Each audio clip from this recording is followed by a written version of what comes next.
உபதேசத்தை கலப்படமுள்ள மனுஷ பாரம்பரியங்களை நம்ம பின்பற்ற முடியாது. இனிமேல் சொல்கிறேன். இது இந்த இந்த கடைசி காலத்துலையாவது புரிஞ்சுக்குங்க. மத்தேயு 15:9 மனுஷனுடைய கற்பனைகளை உபதேசங்களாய் போதித்து வீணா எனக்கு ஆராதனை செய்தார்கள் என்று ஏசாயா தீர்க்கதரிசி நன்றாய் சொல்லிட்டான்னு அன்னைக்கே சத்தம் போட்டார். மனுஷ கற்பனைகளை உபதேசமாக பண்ணுறான். பைபிளில் அது கிடையாது. இன்றைக்குள்ள பாரம்பரியங்கள் முழுவதும் சபைகள் நடக்கிறது எல்லாம் கணக்கெடுத்து பாருங்கள். மாற்றி விடுற மாதிரி நீங்கள் புரட்சி செய்ய வேண்டியது வந்துடும் இப்போ. அதனால் இந்த புரட்சி வேணாம், இந்த சண்டை நமக்கு வேண்டாம். பிளட் மேரின்னு ஒரு அம்மா ஆயிரக்கணக்கான கிறிஸ்தவ போராடி கிறிஸ்தவங்களை கொன்னிச்சான்.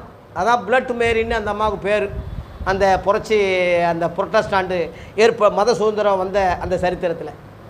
அதனால் நம்ம பட்டயத்தை எடுக்கிறோம், பட்டயத்தினால தான் சாக முடியும். நம்ம இனிமேல் அந்த மாதிரி போராடி சண்டை போட்டுக்கிட்டு இருக்க முடியாது.